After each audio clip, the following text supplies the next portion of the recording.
فرمایا جاتا ہے آپ صلی اللہ علیہ وسلم کے اس خطبے کے بعد صحابہ جو بکھرے ہیں، ایک جماعت تو وہیں صحابہ کی ایک جماعت وہیں سے اللہ کے راستے میں روانہ ہو گئی، باقی سب نے اللہ کے دین کے تقاضے کے اعتبار سے اپنے آپ کو آگے کی زندگی میں قربان کیا ہے۔ مولانا یوسف صاحب رحمۃ اللہ علیہ فرماتے تھے صحابہ اس بات کو سمجھ گئے تھے، اللہ کے رسول کی مجلسوں میں شریک ہو کر اور اللہ کے راستے میں نکل کر یہ بات سمجھ گئے تھے کہ مکہ مدینے کا جو قبرستان ہے یہ عورتوں اور بچوں کے دفن ہونے کے لیے ہے، مردوں کے دفن ہونے کے لیے نہیں، یہ سمجھ گئے۔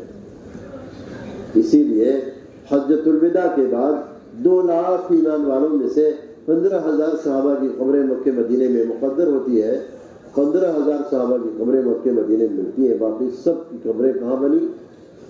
اللہ کے راستے میں بنی۔ سب کی قبریں کہاں بنی؟ اللہ کے راستے میں۔ آپ کے سامنے جنازہ لایا گیا، آپ نے فرمایا کاش کے مرنے والا مدینے سے باہر مرتا۔ کسی نے کہا اللہ کے رسول مدینے کی موت بھی تو مبارک ہے، آپ نے فرمایا سب کچھ ٹھیک ہے لیکن اللہ کی طرف سے جو موتی کا ایک محل دینے کا جو وعدہ ہے وہ تو نہیں ملا۔ اس کی قبر سے لے کر اس کے گھر تک کی دوری کا اللہ تعالیٰ موتی کا ایک محل تیار کر کے آسمان کی سطح کا عطا فرمائے، وہ تو نہیں ملا۔ ہمارے نبی صلی اللہ علیہ وسلم نے 7 مرتبہ اللہ کے راستے کی شہادت کی تمنا کی، میں اللہ کے راستے میں نکلوں شہید کر دے جاؤں پھر زندہ کیا جاؤں، پھر میں اللہ کے راستے میں نکلوں شہید کر دے جاؤں پھر زندہ کیا جاؤں، پھر میں اللہ کے راستے میں نکلوں شہید کر دے جاؤں پھر زندہ کیا جاؤں، پھر میں اللہ کے راستے میں نکلوں شہید کر دے جاؤں پھر زندہ کیا جاؤں، پھر میں اللہ کے راستے میں نکلوں شہید کر دے جاؤں پھر زندہ کیا جاؤں، پھر میں اللہ کے راستے میں نکلوں شہید کر دے جاؤں۔ جس امت کے نبی 7 مرتبہ شہادت کی تمنا کر کے گئے ہو، انصاف سے بتلائیے کہ اس نبی کے امتیوں کو کہاں مرنا چاہیے؟ گھر میں مرنا چاہیے یا اللہ کے راستے میں مرنا چاہیے؟ تو کہاں مرنے کا جذبہ؟ ارے یہاں تو کہیں دو، بار بار تو اتنا ڈرتے ہیں کہ کہیں ابھی نہ مر جائے۔ جو لوگ اپنی نیت میں سچے ہوتے ہیں ان کی گھر پر بھی موت ہوگی تو شہادت کی موت ہوگی۔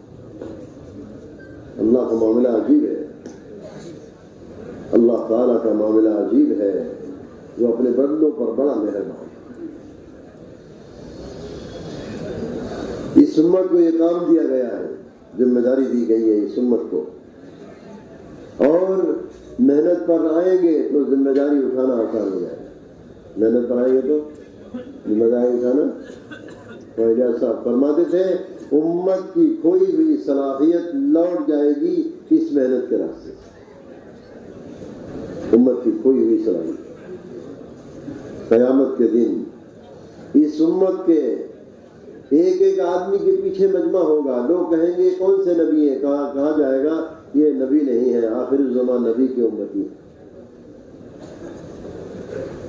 کتنے ہمارے دعوت کے میدان میں دنیا سے گئے اور 30 ہزار آدمی ان کے ہاتھوں پر ایمان آئے۔ ایسے لوگ بھی ہماری دعوت کے کام میں لگے اور اللہ نے ان سے کام لیا ہے۔ اللہ جل شانہ و منوالہ صحیح راستے پر ہم کو چلنے کی توفیق دیں گے اور دوسروں کی ہدایت کا بھی اللہ ہمیں ذریعہ بنائے گا۔ دوسروں کی ہدایت کا بھی اللہ ہمیں ذریعہ بنائے گا۔ اللہ تعالیٰ جل جلالہ و منوالہ نے اس امت کے اوپر ذمہ داری ڈالی ہے اور یہ امت اپنی ذمہ داری پر چلنے والی بنے، اس کے لیے یہ محنت ہے۔ یہ محنت ہی تحریک ایمان کی محنت ہے، یہ کام ہی تحریک ایمان کا کام ہے۔ جتنا یہ امت اپنی محنت پر آئے گی کوئی ہوئی صلاحیت لوٹ جائے گی۔ گونگے بہرے ہم لوگ افریقہ میں گئے، وہاں کینیا میں گریسا ایک علاقہ ہے، دہلی کی گونگے بہروں کی جماعت، وہاں جا کر انہوں نے کام کیا۔ ایک عالم ایسے کہ جو کبھی بھی اسلام سے قریب نہیں ہوتے تھے، اللہ نے ان گونگے بہروں کو ذریعہ بنا کر ان کو اس کام کے لیے سینہ کھلوا دیا۔ عرب کہنے لگے کہ قیامت میں ہم کیا جواب دیں گے اللہ تعالیٰ کو، ہم عربی زبان جانتے تھے اور قرآن کی زبان ہماری زبان تھی، ہم نے اپنے نبی کا کام نہیں کیا اور گونگے بہرے اللہ کے نبی کا کام کر رہے ہیں، ہم اپنے نبی کو کیا منہ دکھائیں گے؟ روزانہ یہ اس راستے کی برکت سے روزانہ تلاوت بن نظر، یہ معذورین تلاوت بن نظر روزانہ ایک پارہ صرف ایک ایک سطر پر نظر ڈال ڈال کر تلاوت کرتے ہیں۔ ہم نے روتے ہوئے دیکھا، اس حسرت میں روئے کہ اگر ہمارے پاس بھی زبان ہوتی تو ہم بھی قرآن پڑھتے، تلاوت بن نظر کرتے۔ زبان سے بولنے والے آج میرے بزرگوں ہم کام نہیں کر رہے، زبان سے بولنے والے کام کریں گے تو میرے بزرگوں اللہ ہم سے کام لے گا۔ کام لینے والی ذات کس کی ہے؟ اللہ کی۔ ایک مسجد میں ان کا قیام تھا تو ایک جج صاحب جو مسلمان تھے، وہ جج صاحب مسجد میں جو ان کی باتیں، ان کا اشارہ دیکھ کر باتیں سنی ہے تو میرے بزرگوں انہوں نے ارادہ کیا چھٹی لے کر ان کے ساتھ وقت لگایا، چھٹی لے کر ان کے ساتھ وقت لگایا۔ کام لینے والی ذات کس کی ہے؟ گونگے بہروں سے کام لے رہا ہے، گونگے بہروں سے کام لے رہا ہے۔